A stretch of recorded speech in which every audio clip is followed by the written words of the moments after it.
He was the morning star, radiant, powerful, until pride dulled his beauty and corrupted his place before the Almighty. Lucifer fell. Now he rages against God's image bearers. He knows his fate will already end in fire, but until then, he bears his fangs.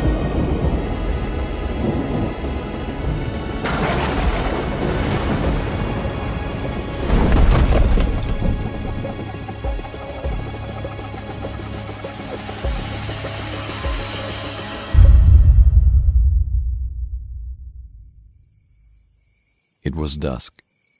Darkness slowly stretched its wings over the land. Judea was filled with a symphony of crickets, and the whisper of rustling grass accompanied the wind. Jesus surveyed the land from atop a jagged hill, holding his garment tightly to his shivering body. He had been fasting for 40 days, depriving his body of food. His whispered and weak breaths to God rose with the evening breeze. But as he spoke to his Father, another visited him. Jesus wasn't alone. An ancient enemy lurked among the reeds behind him, waiting for a moment to strike. For 40 days, Jesus had gone without food. His body was beginning to eat away at itself, and his mind was experiencing the dull effects of starvation. It was at this moment a slithering presence emerged from the darkness.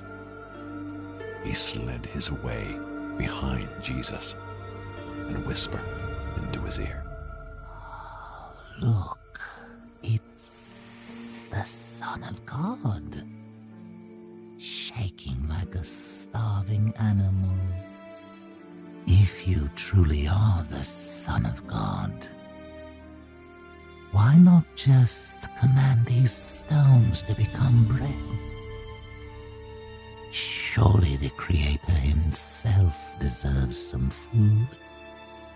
This was the first temptation, the lust of the flesh, a tactic that worked for Adam and Eve once in the garden. Jesus' body ached from hunger.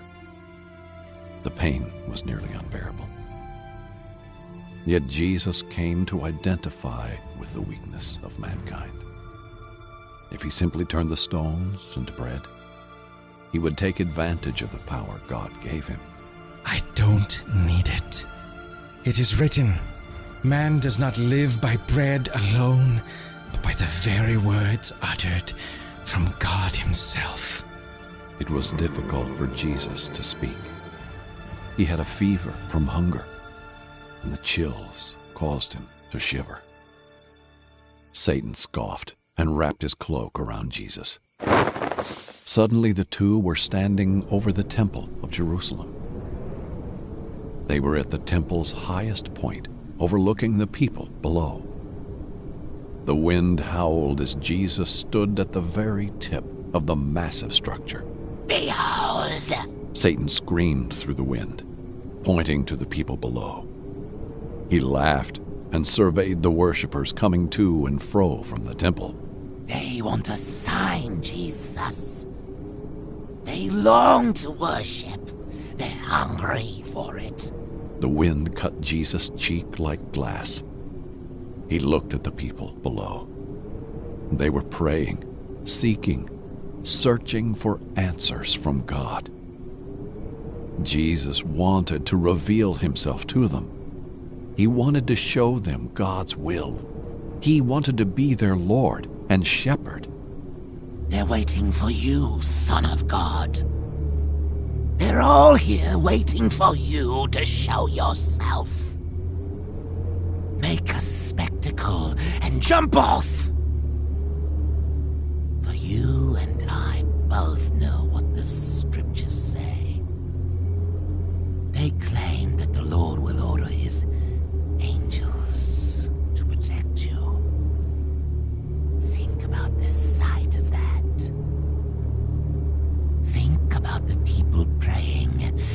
of a sudden seeing a man flying on the backs of angels. No doubt they'd worship you then. Satan's eyes were glowing with a mixture of playful anticipation and deep hatred. It was a terrifying sight. What are you waiting for? Jump! Jesus looked down at the people coming in and out of the temple. If they were to see a man flying on the wings of angels over the holy temple, indeed, they would worship him. Yet it would be no greater than a circus act. Jesus knew that it was not signs and wonders that would save mankind. He knew what his true purpose was. Faith born of spectacle was as fleeting as the wind that bore it. His path was one of more profound truths. Blessed are those who don't see, yet still believe. A smirk creased on the sides of his face. He wouldn't give in. Satan saw Jesus smile, and he knew it. It is written, you must not test the Lord your God. Satan, still behind Jesus, scowled. He whisked Jesus into a vision, setting them atop of a vast panorama of earthly kingdoms. The world sprawled below them, shimmering with the allure of gold, silver, and infinite treasures. The shadow of corruption tainted their magnificence. You see all this? These kingdoms are mine. They have been taken by me and are mine to give. All this power, all this glory could be yours. Satan leaned closer in to Jesus' ear. He stretched out his hand to the kingdoms, glowing in the magnificent light. Look, Son of God.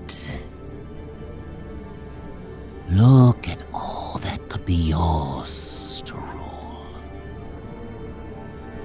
All you must do is worship me.